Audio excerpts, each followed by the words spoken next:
guys, what's up? Welcome back. I wanted to share another workout video with you guys today. This one was nothing too crazy, not too intense, not too, pretty low impact, low intensity, something you could do at home very easily with or without the equipment that I used. I used very little equipment, could be adjusted for no equipment at all, as in the case of many workouts.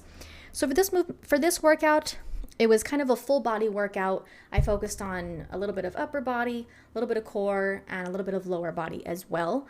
I didn't have too much time to do like a long workout, so I just wanted to do something kind of quick, simple that I could do, in my living room, kitchen area. And so something that might be helpful to have with or without equipment is a mat, like a yoga mat, or even, if you can do it on carpet or like a rug or something. I wouldn't do it on tile, just because, you can if you want, but it might be more uncomfortable. I did it on a hard floor surface, so I had a mat. But first, let's get into the movements, and then you'll see what I mean by that, why you might want a mat. So first, I started out with some dumbbell sumo squats. So if you're not familiar with sumo squats, it's pretty much just a squat, but it's a variation in that your legs are wider. And the reason I've been doing these more often, because they target the glutes more, and standard squats target your quads more. So I've been doing these a lot more to target the glute area more, and I also added a dumbbell. So I'm kind of holding it in like a deadlift style. You can also hold it up here if you want, but with the size of dumbbells that I have, I don't always feel comfortable holding them here because I'm afraid they might slip. And also holding it up here as opposed to down here, that also targets different areas of your body. So when I do these with a dumbbell, I usually prefer to hold it down lower in the middle of my legs. So let me give a quick disclaimer again. Sorry, forgot.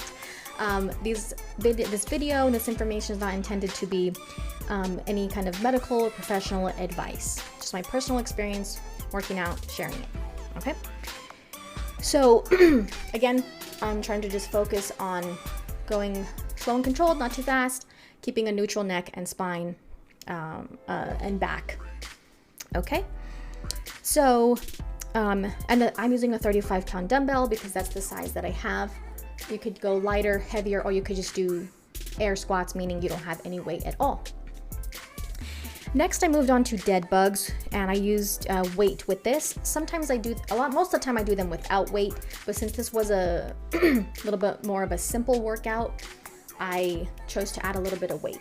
So I'm just laying on my back.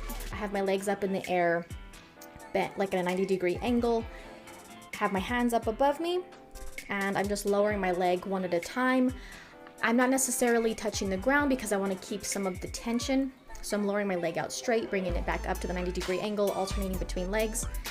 And I have, like I said, for this time, I have the weight above me. It's a 25-pound plate, and I'm just keeping it steady. It's just engaging my core more to have the weight. When I don't use the weight, I just alternate putting my arms back while I'm lowering the leg. So opposite legs and arms. So if you're putting down your left leg, you put down your right arm, and so on. Or you could do both arms at the same time. It's just really how you want to do it. With a weight, you could also lower your arms behind you, and that engages your core even more. But for me, I didn't feel confident. I tried to do it with this weight. The 25 pounds was a little bit more than... I didn't feel like I could do good quality reps doing that, and so I just kept it above me, straight above me. And if you do this with a weight, I would recommend having some kind of weight, a weight that you're comfortable holding and gripping onto, not one that's going to slip out of your hands and like fall onto you. With this little plate, it is 25 pounds, but it has the spaces where you can kind of grip around it with your hands. It's, so I wouldn't do it with a dumbbell personally because I don't think I'd be able to hold on to it unless it's a very light dumbbell, but not with the size dumbbells that I have. I would not hold it above my face like that. I'd be too scared. So that was the core movement that I did. After that, I moved on to just push-ups for my upper body. I'm not the strongest when it comes to push-ups and upper body movements, so I do them on my knees, and some people might think these are like a cheater way of doing push-ups, but your upper body and your core are still definitely engaged. And there's no point in trying to do standard push-ups if you're not getting good quality reps out of it, and if you're doing it in a way that is poor form and that you're not benefiting from that. If it's poor form, and you probably could also hurt yourself. If your back is arching and your core is caving because you don't want to do them on your knees, that's not beneficial. It's more beneficial if you have to do them on your knees, or you prefer to, and you could, at the same time, keep better form, keep your core tighter, keep your back more straight, and get better quality reps out of it. That's more beneficial. And of course, push-ups are another movement that you could modify a lot. You can do them on the counter, where you're standing up, leaning against the counter or a wall. You can modify push-ups a lot. Sometimes I do hand release push-ups. Those are like just a little bit more challenging. But this time I just did standard push-ups, and I did 3 sets. Oh, I'm sorry. I've been forgetting to say the amount of reps I've been doing. For the dumbbell sumo squats, I did 3 sets of 15. For the dead bugs, I did 3 sets of 16, and that's just so each leg has an even number of reps each side. The push-ups, I did 3 sets of 10. And then the last movement I did were cable pull-throughs. I don't actually have a cable machine in my house, but I do have one of the long resistance bands. You might see people using these a lot for push-up assistance. And I use them a lot for lower body movements, and one of them being like a cable pull-through movement. So I walk far enough out to where there's constant tension in the band, and I mean a little bit to where when I hinge and put my hands through, that it lets go. There's a little bit of give, so you're not being pulled back by the band or the cable, but you also want enough tension to where you feel the need to squeeze when you come up at the top of the rep. So some advice I would give here is not to round your back. Again, keeping a neutral back and head and spine, a straight back, and as you can see, I'm just hinging. I'm not curling, so slight bend in the knee when I go down.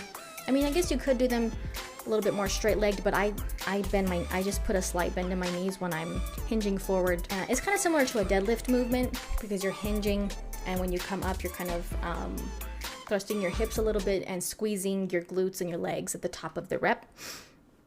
So I did 3 sets of 15 of those as well. So yeah, those are just some little pieces of advice I would give for these type of movements. Again, all of these things can be modified.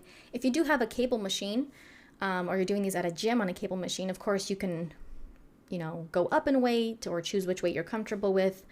Again, I wouldn't do a weight that's so heavy that it's pulling you back, because even a resistance band, if you go too far and you try to do a rep like that, it will kind of pull you back. So just a good amount of resistance, and just watching your form. As far as breathing techniques, I also recommend taking a breath before you do the rep, keeping your core tight and holding on to that, and then when you come at the top of the rep, then you exhale. So it's good to get in those breathing habits as well, even for body weight movements, or when you're warming up. Again, I don't include the warm-ups in my videos typically, but even warming up or doing air squats, body weight movements, it's good to just get in the habit of those breathing techniques, so that way when you are doing heavier weight or you're doing a higher intensity workout, you're kind of used to that style of breathing. But I just wanted to share that workout with you guys.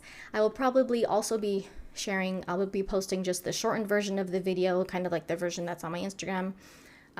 With the last workout video I posted both, so you can either choose to watch this, like the breakdown, the commentary, or just the short, just to see it really quick and with the reps. But I appreciate the support that I received on my last workout video. I'm glad you guys enjoyed it. So I'll probably go ahead and keep posting workout videos.